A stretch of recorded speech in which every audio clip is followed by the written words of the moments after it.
Okay, so on your machine, you have two options for how you want to run your maintenance.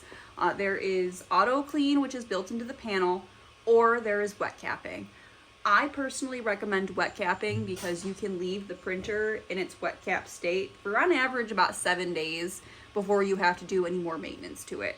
It basically seals the system up and keeps the head lubricated so that it doesn't dry up the ink that's already in the channels. If you opt to go with the auto clean, do not do the wet capping because you will just be wasting supplies because it'll suction the wet capping solution right back out when it cleans. So regardless of which method you prefer, you still need to go through and clean the wiper blades as well as clean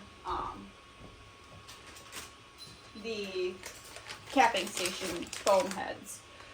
So what you're gonna do is on each side there is a gray panel. All you have to do is grab the gray panel, push to the front, and it comes out. Each side has one. So this is the side with the head. I'm gonna show you closing maintenance first with wet capping, and then I will show you what I do when it starts up. So when you're done printing, all you're gonna do is once it's capped, you're gonna press the left button on the panel. This will lower the capping station and move the printhead carriage. You're gonna move the printhead carriage till about halfway over and then power the machine off. This will allow you to move the carriage all on its own. But right now, we're just gonna focus on the capping stations here. So you're gonna take a lint-free swab and you're just going to clean off the wiper blades here, clean up any ink that has settled onto the plate here, and then you're gonna go through and clean the edges of the capping station and this whole area here. These are little rubber seals that seal to the bottom of the printhead. If you have ink built up, like you can kind of see a little bit is built up here, if you leave that on there, you will not get a seal between the bottom of the head and the capping sponges. This means that you won't be able to clean as well. You might even not be able to clean at all because it won't be able to suction the ink through the printhead. So like I said, all you just gotta do is just clean up this area with one of these. This prevents lint from getting all over. The head, you can see the carriage here. You're just gonna move all the way to the other side and take that panel off too. You can either access it from these little front cutouts, the other side has one as well, or I just take off the side panel because it's easier. You're gonna take another lint-free sponge, you're gonna go underneath, and you're just gonna clean up the ink that's sitting up underneath there.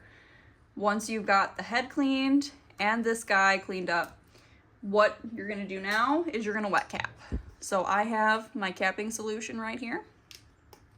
I just come in with this, take the lid off, and fill up these sponges. They should be relatively full.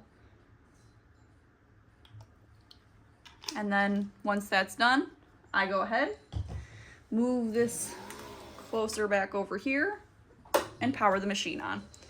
The machine's gonna go through its cycle at this point to get the printhead capped back down, which is what it's doing now.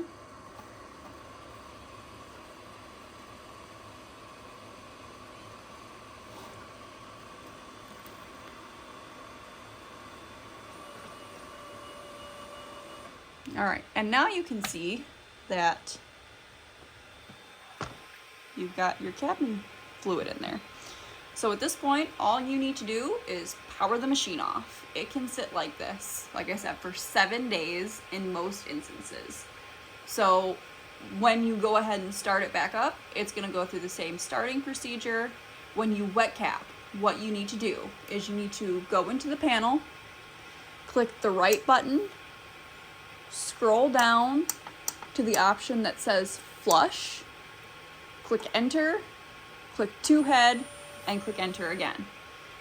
What this is going to do is it is going to suction all that capping solution out of the channels. Once you hear the motors run 1 to 2 times, click exit on the panel again,